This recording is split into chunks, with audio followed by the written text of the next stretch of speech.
Assalamu alaikum. I'm Dr. Assalamu Romana. We We will will be starting with the new histology lecture of on nervous system. And Today the we'll be topic for discussing today's discussion discussion is to have a So general let's idea start of the with it. nervous system as well as the histology of spinal cord. So let's start with it. Nervous system is actually the master controlling system of the body, just like the CPU of the computer. And it is designed by God in such a way to give a rapid response and adjust according to the signal it receives. Now, under the heading of nervous system, it includes brain, cranial nerves, spinal cord, and associated peripheral nerves. All of these get together and help us in a proper response to a stimuli.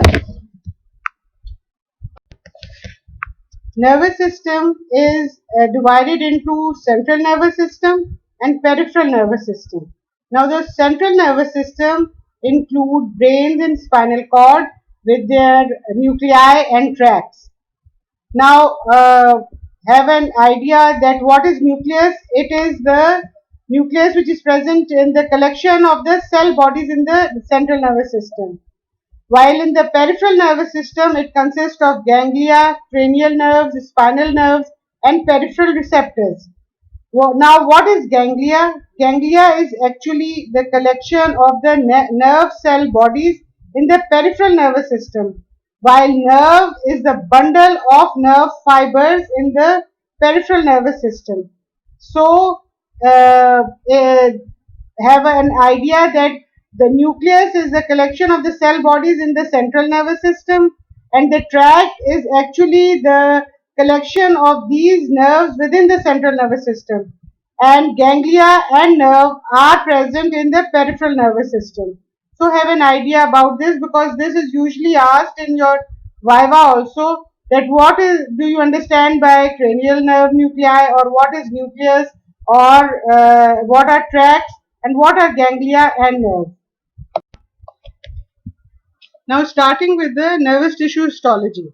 Nervous tissue is composed of two types of cells, neurons and neuroglial cells, or the supporting cells. Now the neuroglial cells include astrocytes, oligodendrocytes, microglia, and ependymal cells in the central nervous system. While in the peripheral nervous system, these are the supporting cells to the neurons are Schwann cells and the satellite cells. Morphologically, the neurons can be classified into multipolar, bipolar, and pseudopolar cells. Functionally, they are motor, sensory, and interneurons. Now, as you can see in the diagram, that the neuron is composed of having a cell body, and at one end we see a long nerve fiber going, which is the dendrite, and at the other end we see the axon. And in the microscopic picture, you can very well see that the neuron has got a body which is basophilic in color in this slide, and it has got a nucleus. And on one side, you can see the dendrites are present, and on the other side of the cell body is a long nerve fiber it's coming out, which is the axon, and just close to it there are present supporting cells also. As I've already told you that these supporting cells surrounding the neuron in the central nervous system are oligodendrocytes, astrocytes, and while in the peripheral nervous system they are the Schwann cells and the satellite cells. Now their function will be according, you will study the function of the neurons in physiology also, that they are either motor in function or they carry sensory stimuli, and some of them they are the interneurons. Now to elaborate a little bit about this classification and to repeat whatever you have studied in the first year, that the nerve cell, that is the neuron can be multipolar, bipolar, or unipolar. So it has got a centrally placed cell body, which is also called as a soma. And then at one end, just close to the cell body, you can very well appreciate in the first diagram that it has got afferent processes of the neuron. They branch repeatedly, just like the branch of the tree. And why it is so that most of the nerve cells have numerous dendrites, which serves to increase the receptive area of the cell and enable one neuron to synapse with a large number of axonal terminals from other neurons. Now, on the other hand, you can see that there is a single, each neuron has a single axon, which is efferent process of the nerve cell and serves to transmit the stimuli to other neurons or to the effector cell. Now, as I've already told you that functionally we have classified the neurons into unipolar neurons. Why they are called as unipolar neurons? You have very well studied in the first year that these cells are called as pseudo-unipolar neurons also. They actually possess a single process which divides into two branches in a T-shaped manner at a short distance away from the perikaryon, that is the cell body. Then comes the bipolar neurons. These cells, they bear a single axon and a single dendrite, which emerges from the opposite poles of the spindle-shaped cell body of the neuron. And then comes the multipolar neuron. These cells have a single axon and a number of dendrites arising directly from the cell body. And most of the neurons of the human body, they belong to the multipolar variety. Neurons are the unit structure and function. And as I have already discussed that it has got a cell body, dendrite and an axon. And they vary in size, some of them and are very small, but some of them are very large also. So the size varies between 5 to 150 micrometer. They vary in shape also, and their main function is to carry the signal or the nerve stimuli or release neurotransmitter so as to continue with the response of the body according to the stimuli. This is another diagram in which you can see the cell body, the dendrites, which are present in the form of branches of the tree, and the single axon which is coming from that cell body. And you can also see the microscopic picture how they appear. This is actually the microscopic picture of a motor neuron showing dendrite, cell body, neuroglial cell which is surrounding the neuron, and the axon.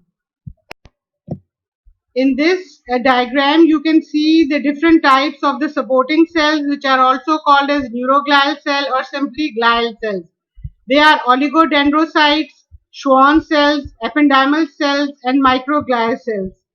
We will discuss a little bit briefly about each of them.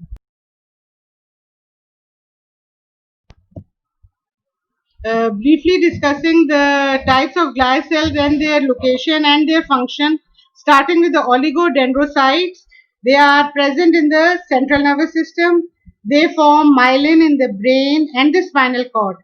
Then coming over to the astrocytes, they are also present in the central nervous system. They cover the brain surface and non-synaptic regions of the neurons.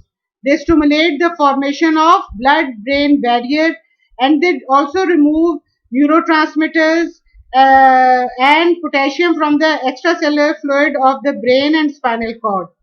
Then coming over to the ependymal cells, they are present in the central nervous system. They line the cavities of the brain and the spinal cord and secrete and circulate cerebrospinal fluid. Now the microglia cells, they are also present in the central nervous system. They actually phagocytize and destroy microorganisms, foreign matter and dead nervous tissue. The two types of the glial cells in the peripheral nervous system, as I have already mentioned, they are the Schwann cells. So Schwann cells are present in the peripheral nervous system. They are actually in the form of neurilemma around all peripheral nervous system nerve fibers and myelin around most of them. They aid in the regeneration of damaged nerve fibers. Then coming over to the satellite cells, they are present in the peripheral nervous system. They actually surround the cell bodies of the neurons in the ganglia. However, their function is uncertain. In this picture, you can see oligodendrogliocytes, which are present in the central nervous system. They form myelin sheath in the central nervous system, and they have got fewer branches than the astrocytes. You can see the neuron, and just close to it present the oligodendrocyte cell to help in the formation of myelin sheath, where in the central nervous system, that is the brain and the spinal. In this slide you can very well see that the astrocytes, they have got a star shaped body and they have got many branches. That is, the processes of the astrocytes are large number and they are present close to a blood vessels, so they are helping in the formation of blood brain barrier. These few pictures which I have selected will revise your knowledge that you have gained in first year, so as to revise it properly. Coming over to the ependymal cell, which are also present in the central nervous system. Their shape is columnar in shape. They are actually lining the ventricles and central cavities of the brain and spinal cord. They secrete cerebrospinal fluid.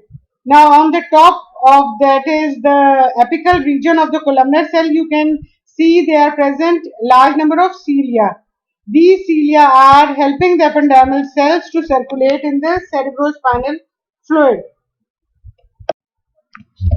Now, the microglial cells, they are also present in the central nervous system. Their appearance is like thorny bushes in appearance, and the smallest glia.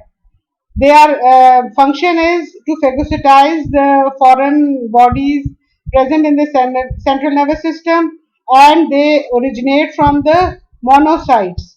So this is the shape, and you can see that the microbes, cellular debris is being taken up by the microglial cells.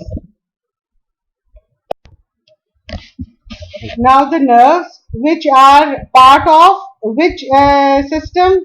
They are actually the part of peripheral nervous system.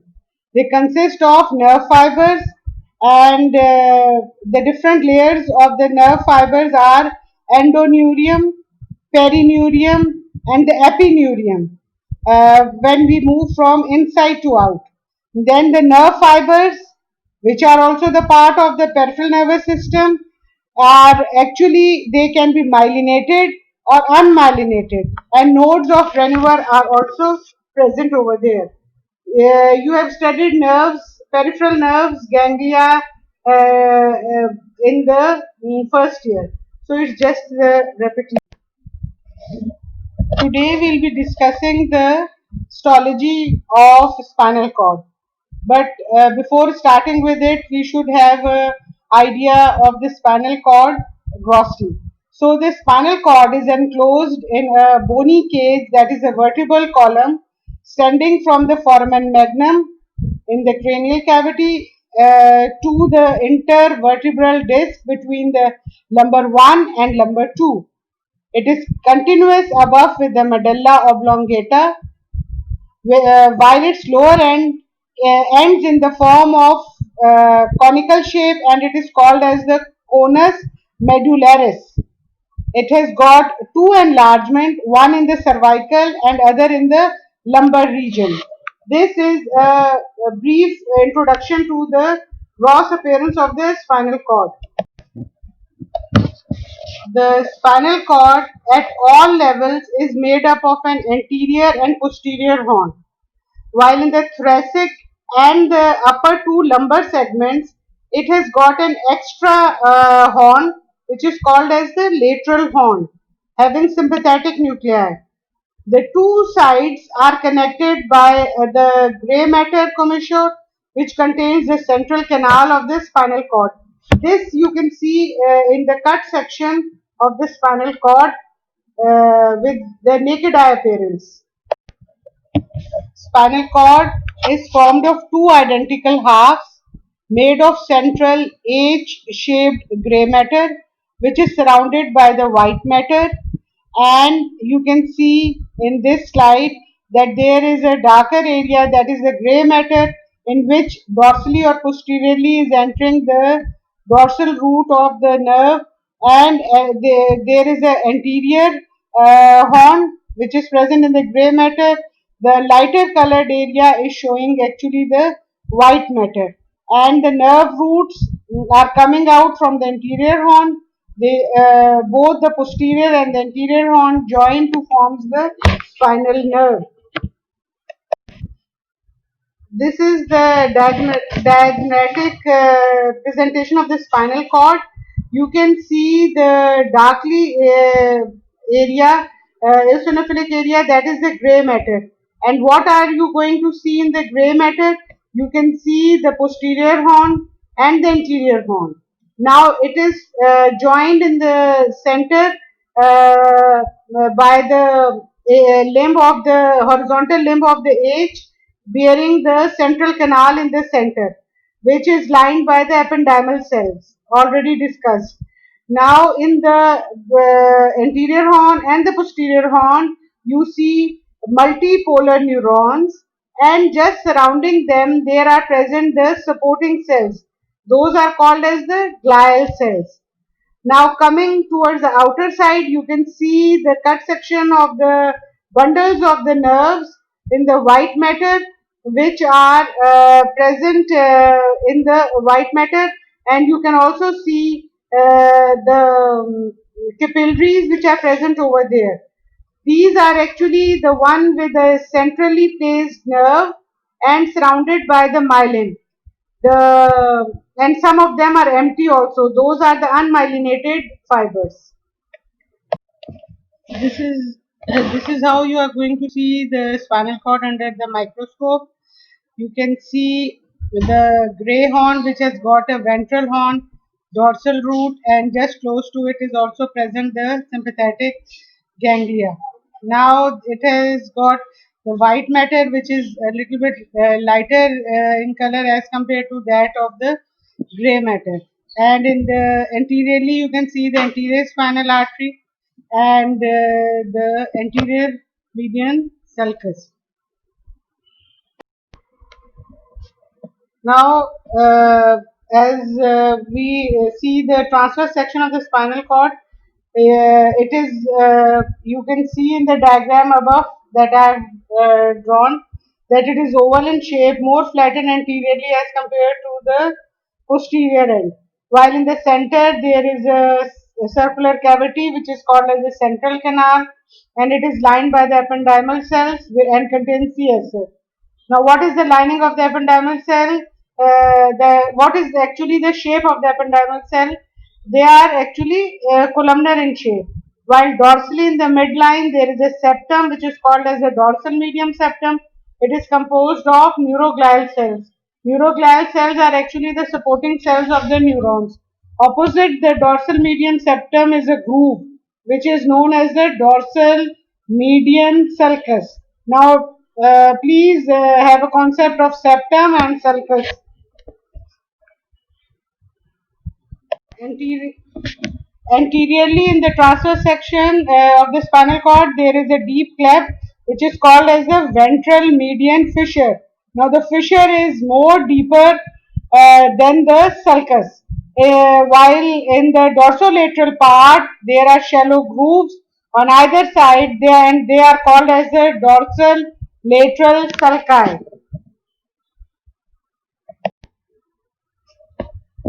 The gray matter in the spinal cord at all level is made up of anterior and posterior horns. The thoracic and the upper two lumbar segments, they also show lateral horn. That is, they are having sympathetic nuclei. While the gray matter is composed of nerve cell bodies, non-myelinated axons, and nerve fibers and neuroglial cells, while the area containing the nerve cell bodies their myelinated and unmyelinated processes and supporting glial cells is called as gray matter.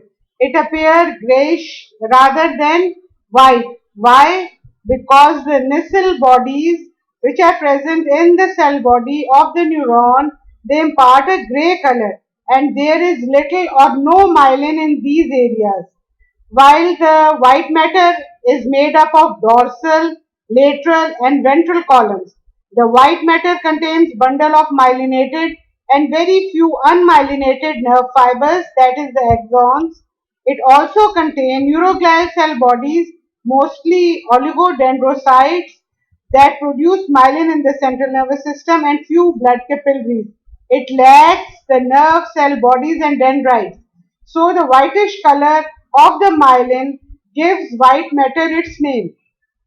So please, this question is usually asked that why the gray matter appears grayish in color. It is because of that Nissl granules are present in the cell body of the neuron, and white matter appears so because of the myelin present in the because of the bundles of myelinated nerve fibers, and it does not have any nerve cell bodies and dendrites, only axons are present. So this is the main difference between the gray and the white matter. The above picture is showing a part of the gray matter. Motor neurons in these pictures you can see the nerve cell body which contains nucleus and Nissl bodies. Now what are Nissl bodies? They are actually the patches of the rough endoplasmic reticulum and free ribosomes which appear as blue granules in the cytoplasm of the motor neurons. This is the microscopic picture structure of the spinal cord just around the central canal. You can see that the central canal is present in the gray matter, and above it is present the horizontal limb of the H-shaped gray matter. That is the one which is lying anteriorly is the anterior commissure, and one which is lying posteriorly is the posterior commissure, and it is lined by ependymal cells.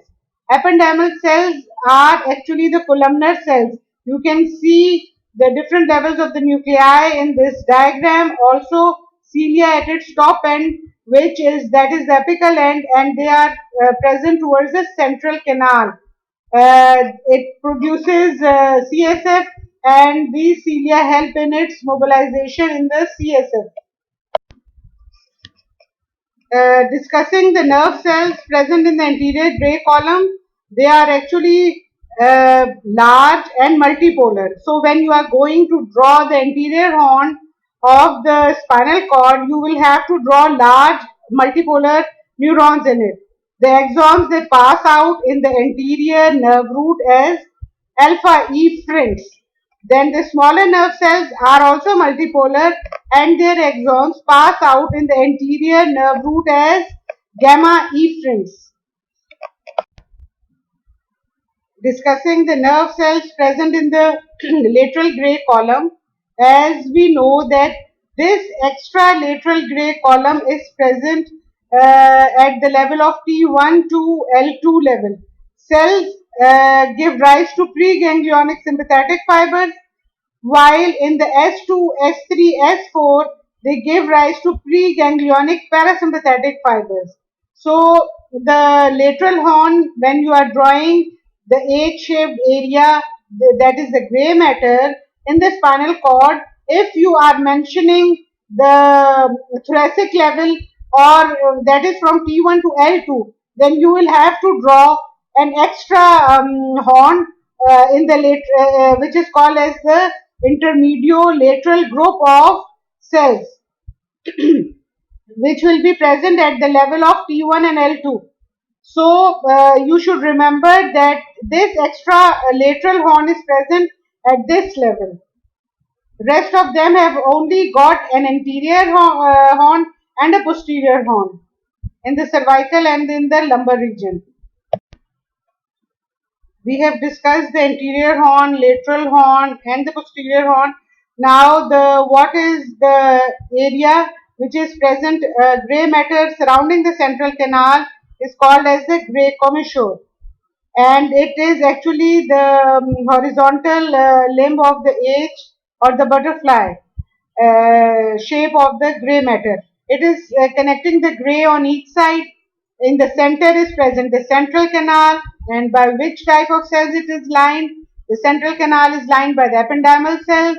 Now the region of this gray commissure which is present posterior to the central canal is called as the posterior gray commissure, while this gray commissure in front of the central canal is called as the anterior gray commissure.